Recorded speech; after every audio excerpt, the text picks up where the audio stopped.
Quero pedir aos irmãos que abram suas Bíblias na carta de Paulo aos Efésios. Estaremos lendo 2 versículos chaves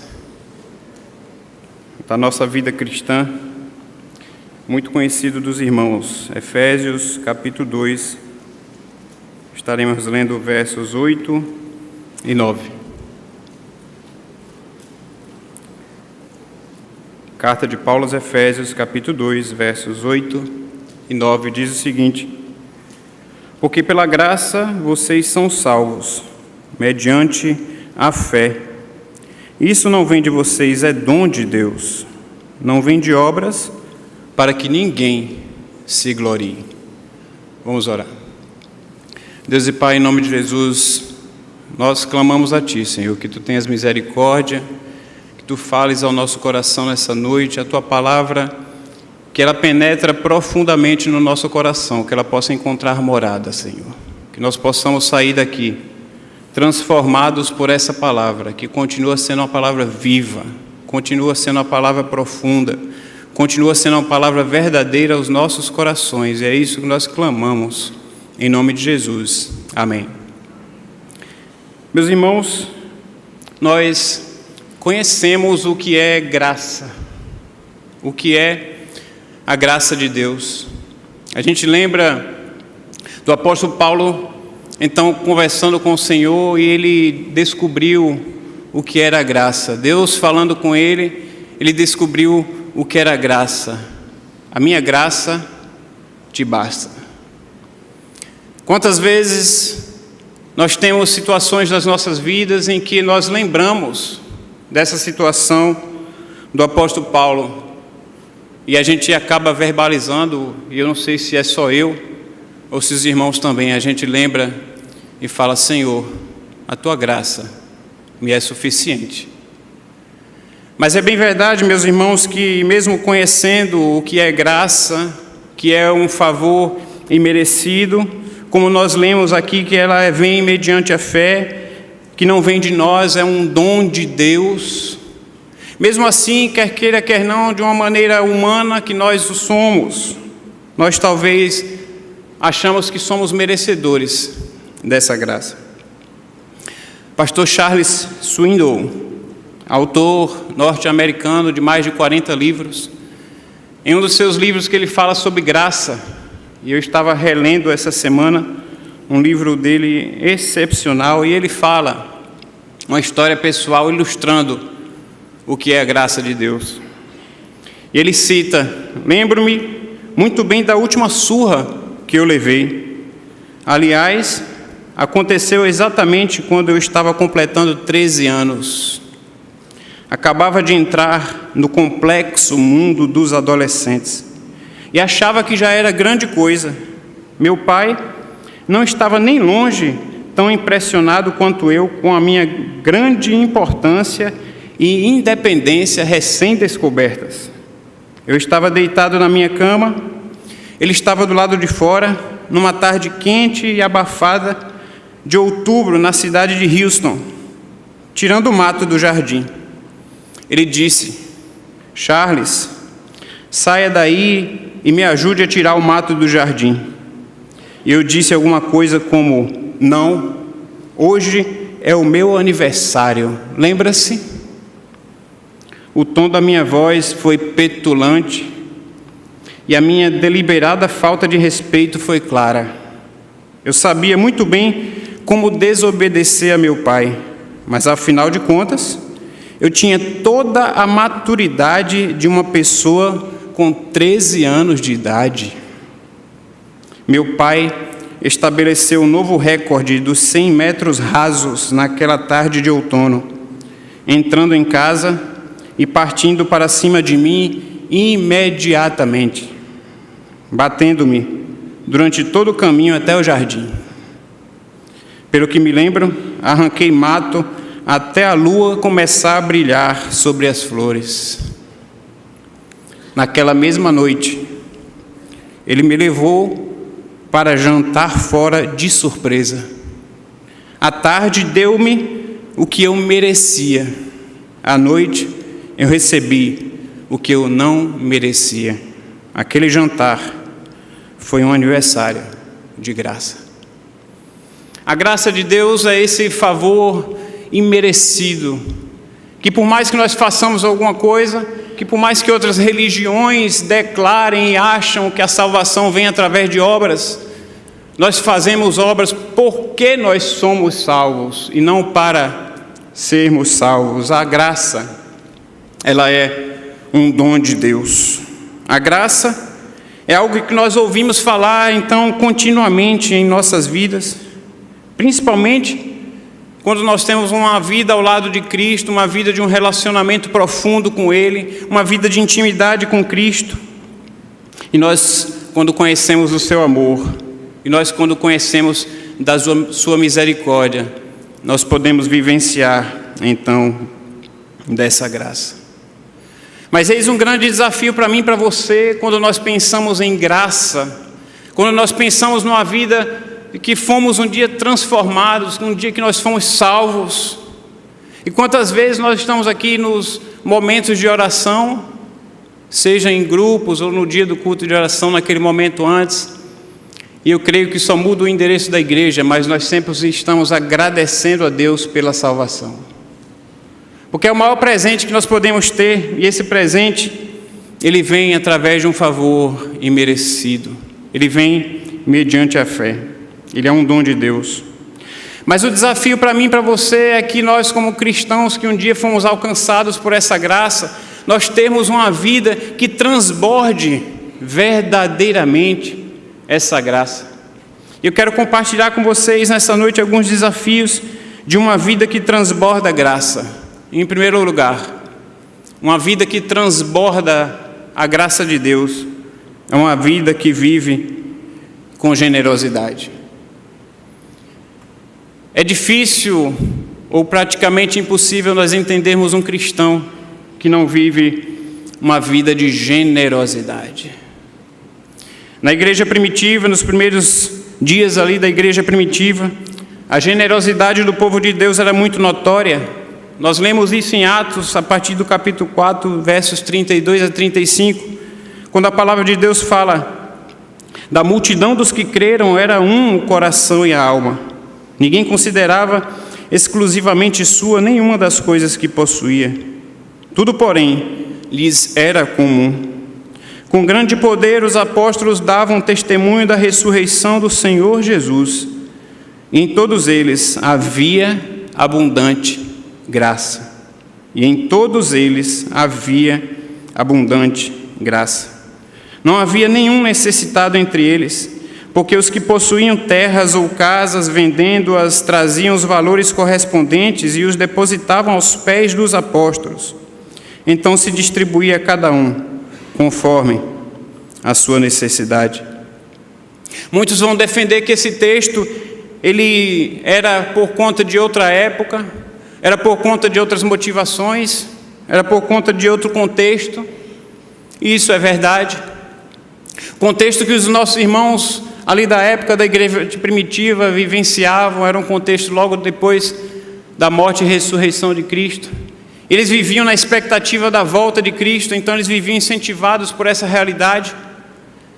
Mas aí eu paro para pensar, meus irmãos, que a palavra de Deus fala que nós não sabemos o dia nem a hora. E por que será que um dia nós perdemos essa motivação?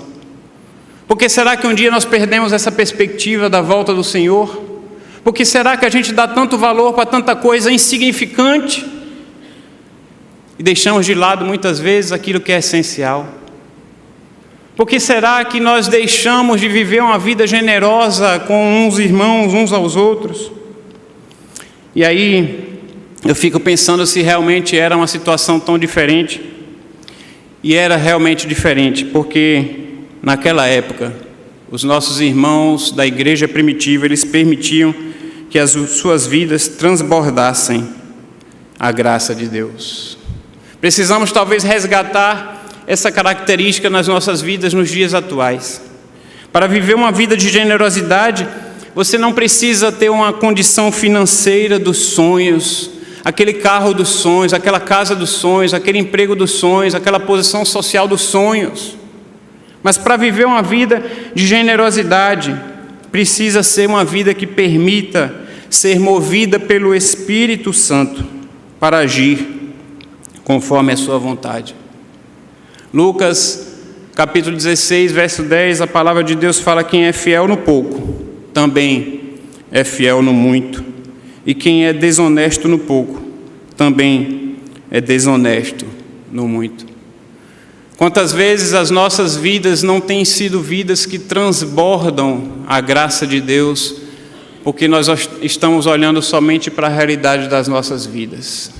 Quantas vezes a gente se justifica, quantas vezes a gente acaba não sendo fiel a Deus, que tem sido tão fiel para conosco. Quando nós amanhecemos o dia, a palavra nos garante que as misericórdias dele já se renovaram nas nossas vidas, e grande é a sua fidelidade para conosco. Que desafio nós temos, porque o dia pode estar difícil hoje, mas quando nós amanhecemos no outro dia, e eu gosto muito dessa relação que a palavra de Deus coloca de capa a capa, a relação entre noite e dia. É uma expectativa muito grande que nós temos, porque você dorme cansado, angustiado, preocupado, e aí quando você amanhece, você lembra que o choro ele pode ter durado a noite inteira, mas a alegria, ela vem pela manhã. Amanhã é uma expectativa de um novo momento, de novas oportunidades.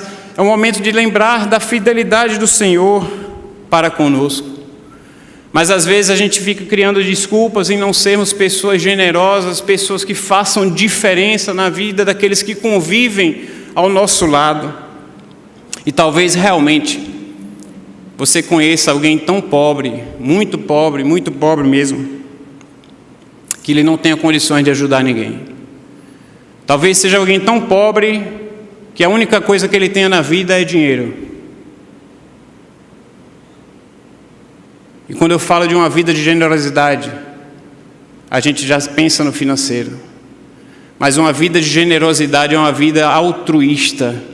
Uma vida como cristãos, no qual a gente se coloca na realidade do nosso irmão. E às vezes, o que o nosso irmão está precisando, quando ele adentra ao templo, é de apenas um cumprimento de boa noite. É de apenas ele ser cumprimentado e você falar para ele: meu irmão, quanto tempo que eu não te vejo, eu estava com saudade de você, você estava fazendo falta. Uma vida de generosidade é você entender a realidade do seu irmão, e você ser uma pessoa positiva, uma pessoa que faça diferença na vida dele. E a gente já vai e leva para o lado financeiro, e não é sobre isso. Mas aquilo que nós somos hoje, com toda a dificuldade que nós temos, seja financeira ou outro tipo de dificuldade, será aquilo que nós seremos um dia, quando a situação melhorar. E muitas vezes a gente fala ou a gente escuta de que o dinheiro transforma as pessoas, mas eu não acredito muito nisso. Eu acredito que o dinheiro ele agrava aquilo que muitas vezes nós já somos. Porque se você não for uma pessoa generosa hoje, se um dia você melhorar financeiramente ou em outros aspectos, você vai continuar sendo quem você é.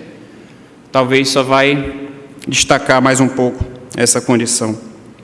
Precisamos ter uma vida que transborde a graça de Deus através da generosidade. Precisamos fugir do egoísmo. Precisamos ser bênção na vida do nosso irmão. E quando eu falo em bênção, meus irmãos, eu gosto muito de uma frase que eu ouvi um dia e eu queria que você gravasse isso essa noite. Bênção é para ser compartilhada. Você pode repetir comigo?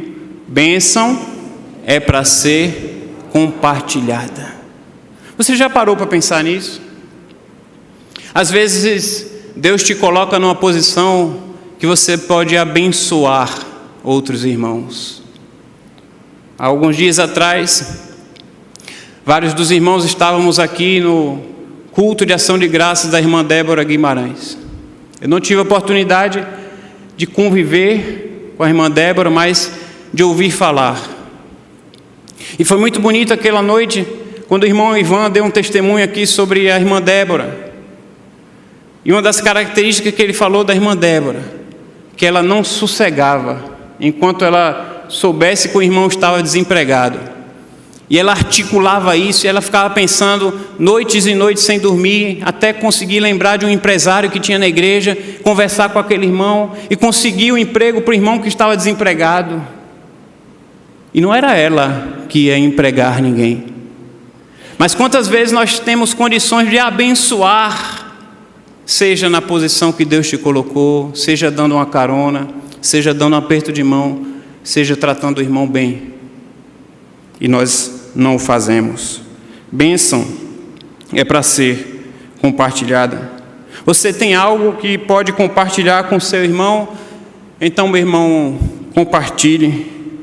Aquilo que você não está usando em casa, aquilo que é bênção, não estou falando, pelo amor de Deus, para você trazer ali, entrar em contato com a irmã Maria e falar, tem esse colchão furado que eu não estou usando, aí já que eu ia jogar fora, vou levar para a igreja.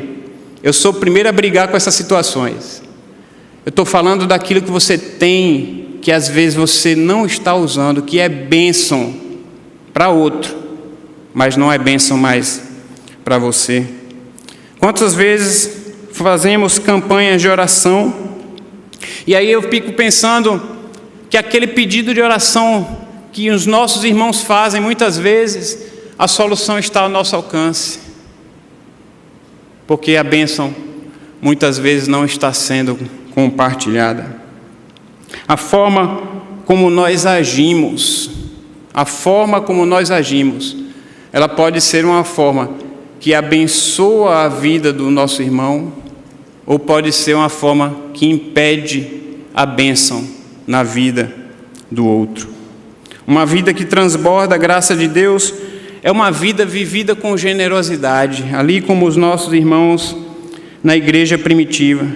E você não precisa, como eu já falei, ser uma pessoa rica financeiramente, mas você precisa ser uma pessoa rica da graça de Deus para poder transbordar isso na vida dos nossos irmãos, na vida daqueles que convivem com você. Você precisa ter abundância da graça de Deus. Mas que desafio tremendo para a gente ser uma vida transbordante da graça de Deus. E uma vida transbordante, uma vida que transborda a graça de Deus, ela também é uma vida que vive além da letra das Escrituras. Uma vida que transborda a graça de Deus, ela vive além das Escrituras, ou seja, é uma vida ausente de dogmatismos, é uma vida ausente de bombardeamento de conceitos religiosos. Paulo, escrevendo na sua segunda carta aos Coríntios, capítulo 3, versos de 5 a 6, ele diz o seguinte: não que possamos reivindicar qualquer coisa com base em nossos próprios méritos, mas a nossa capacidade vem de Deus. Ele nos capacitou para sermos ministros de uma nova aliança, não da letra, mas do Espírito. Pois a letra mata, mas o Espírito vivifica. O Espírito causa transformação na sua vida. O ministério da nova aliança, o ministério que Paulo estava falando, é o ministério da graça. É o ministério que faz a diferença hoje em dia. E uma vida vivida pela graça vai ser uma vida que vai viver além desses dogmas religiosos. É uma vida que não vai se preocupar em ser um fanático religioso. É uma vida que não vai se preocupar em ser um cristão que está apegado à letra, mas não permite que o Espírito transforme a sua vida. A graça, ela foi concebida para ser recebida e vivida plenamente, não para ser dissecada e analisada por aqueles que preferem discuti-la a desfrutá-la. A letra mata. Somente o conhecimento da lei não muda ninguém. Mas o que muda, o que faz diferença é a obediência daqueles que, pela obra do convencimento do Espírito Santo, se arrependeram do seu duro coração de pedra e permitem que esse mesmo Espírito Santo escreva, modifique os seus corações de sangue. Somos conhecedores da palavra, meus irmãos, mas não queremos dar ouvidos, porque muitas vezes nós temos os nossos corações fechados, muitas vezes nós temos as nossas mentes endurecidas. Presta atenção que fala o texto de Ezequiel, capítulo 3, versos de 4 a 7. Diz o seguinte: Filho do homem, vá à casa de Israel e diga-lhe as minhas palavras. Porque você não está sendo enviado a um povo de fala obscura, nem de língua difícil, mas à casa de Israel. Você não está sendo enviado a muitos povos de fala obscura e de língua difícil, cujas palavras você não poderia entender. Se eu enviasse a esses povos, eles certamente dariam ouvidos a você. Mas a casa de Israel não vai querer dar ouvido a você, porque não quer dar ouvidos a mim, pois toda a casa de Israel tem o coração fechado e a mente endurecida. Comentário na Bíblia de Estudo, Nova Almeida Atualizada, o comentarista diz o seguinte: a letra mata, pois anuncia a vontade de Deus sem conceder o poder de guardá-la, levando os homens, consequentemente, ao juízo de Deus como transgressores da nova aliança. O Espírito vivifica, porque certamente Ele pode transformar o coração, capacitando o povo de Deus dessa forma a guardar os seus mandamentos. Uma vida além da letra das Escrituras nos dará condições de vivermos graciosamente em todas as circunstâncias do nosso dia a dia. Uma vida além das Escrituras, ela nos dá condições de sermos cristãos que transbordem a graça de Deus em todos os momentos. Vida que transborda graça.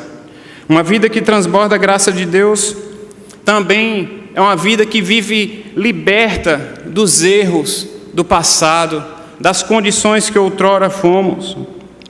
Uma vida que transborda a graça de Deus não fica trazendo de volta as coisas do passado. Paulo, falando a Timóteo, na sua primeira carta, capítulo 1, versos 12 a 14, ele diz o seguinte: dou graças a Cristo Jesus, o nosso Senhor, que me deu forças e me considerou fiel, designando-me para o ministério, a mim que anteriormente fui blasfemo, fui perseguidor, fui insolente, mas alcancei misericórdia, porque eu fiz por ignorância e na minha incredulidade. Contudo, a graça de nosso Senhor transbordou sobre mim, juntamente com a fé e o amor que estão em Cristo Jesus. O apóstolo Paulo era um daqueles que o seu passado foi um passado terrível, um passado tenebroso. E quando nós lemos a história de Paulo, a história da conversão de Paulo, é muito interessante a gente ler sobre a história de Paulo, que Paulo teve um encontro com Jesus, com Deus, e aí ele é designado a procurar Ananias e falar: Senhor, esse cidadão aí, tenho ouvido falar muita coisa sobre ele, muita coisa.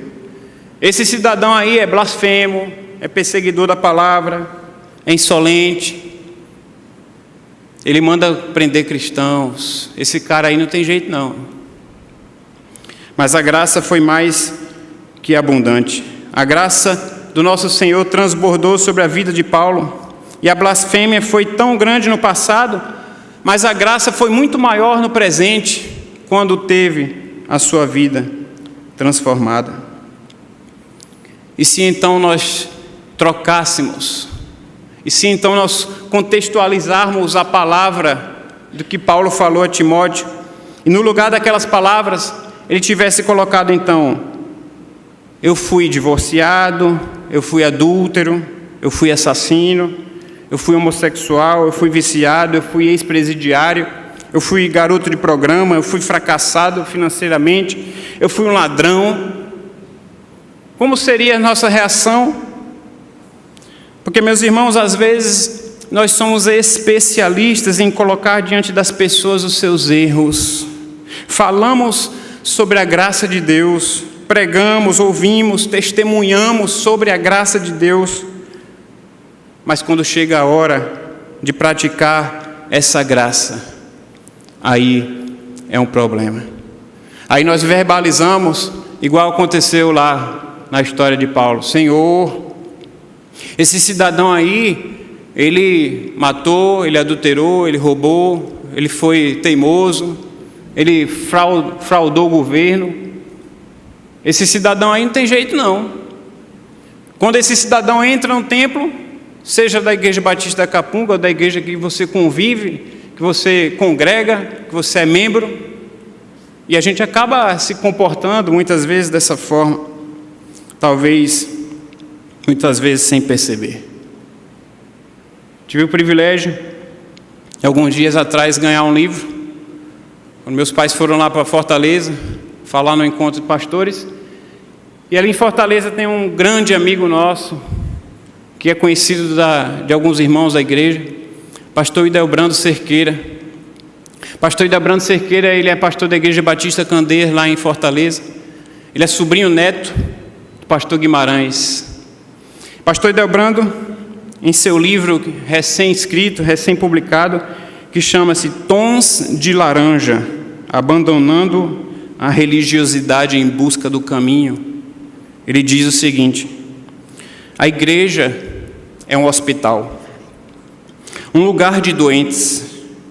Esta é uma frase clássica para falar da igreja como um lugar de misericórdia e de graça. Um lugar onde os feridos são cuidados e curados. O que muitas vezes se esquece é que um hospital, ele pode ser um lugar de caos, um lugar cheio de crises. Existe uma crise que chamo de crise da graça. Não é uma crise da própria graça, mas é uma crise gerada por ela. A graça atrai pessoas feridas, e acredite, elas são muitas. A demanda é tão grande que transforma hospitais limpos e organizados em verdadeiro caos. E aí se inicia a crise.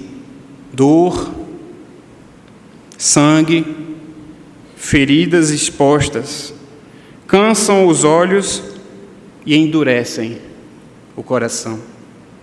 Vejo algumas igrejas como hospitais limpos, com seus corredores vazios e tranquilos, tudo sob controle, um lugar seguro. Mas também vejo igrejas com tanta gente doente que se transformam em um lugar arriscado para estar em família. Não há conforto, a sensação é de risco, é a crise. A graça gerou crise quando pessoas doentes começaram a se aproximar de Jesus. A graça não gerou crise quando Jesus começou a dizer que Deus amava todas as pessoas, porque esse discurso é facilmente aceito. Todos gostam, todos nós gostamos de saber que Deus a ama. A graça começou a gerar crise quando pecadores doentes, prostitutas e beberrões começaram a caminhar com Jesus. Quando os imperfeitos começaram a ameaçar a estabilidade dos politicamente corretos. Aí está a crise. E aí ele continua, e mais adiante ele fala o seguinte: a crise da graça se revela quando a ansiedade toma conta dos nossos corações e queremos que os pecadores se enquadrem rapidamente ao que pensamos ser o jeito certo de viver.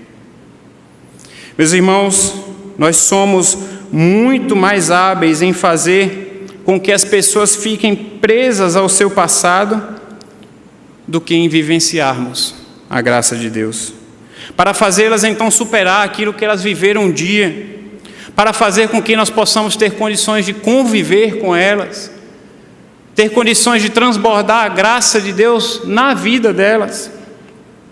A graça liberta as pessoas não apenas do pecado, mas a graça também libera as pessoas e liberta também da vergonha. Tem muita gente, meus irmãos, enfrentando a vergonha do que fizeram no passado. Tem muitas pessoas que não conseguem se desprender nem se libertar dos passados que foram pecados, talvez fora do comum. O modo como nós temos agido tem dado condições para que as pessoas sintam-se ainda mais envergonhadas? Ou será que o modo como nós agimos, transbordando a graça de Deus, tem sido um bálsamo na vida dessas pessoas que carregam pesos, carregam situações dos quais já é tão difícil no dia a dia? Muitas pessoas, inclusive das consideradas família de Deus, são melhores em incentivar a vergonha do que em liberar essas pessoas das suas situações. No livro Maravilhosa Graça, um livro muito bom do Philip Yancey, ele relata uma história verídica que foi contada por um amigo dele, que trabalha com pessoas marginalizadas. E nesse livro ele conta o seguinte: uma prostituta veio falar comigo em terríveis dificuldades, sem lar, doente, incapaz de comprar comida para si e para a filha de 2 anos de idade. Entre soluços e lágrimas, contou-me que estivera alugando a sua filha de 2 anos de idade a homens interessados em sexo pervertido. Ela ganhava mais alugando a sua filha por 1 hora do que ela poderia ganhar ela mesma em uma noite inteira. Tinha de fazê-lo, dizia, para sustentar o vício das drogas. Eu mal aguentava ouvir a sua sórdida história. Havia outra coisa, eu me sentia legalmente responsável. Eu tenho que denunciar casos de abusos contra a criança. Mas naquele momento, eu não tinha ideia do que dizer àquela mulher. Finalmente, então, eu perguntei a ela se ela nunca tinha pensado em ir a uma igreja pedir ajuda. Nunca me esquecerei do olhar assustado que perpassou seu rosto. Igreja? Ela exclamou. Por que eu iria a uma igreja? Eu já me sinto terrível o suficiente. Eles vão fazer com que eu me sinta ainda pior. Uma história verídica, relatada no livro Maravilhosa Graça. Pessoas muito parecidas estão sentindo a mesma coisa.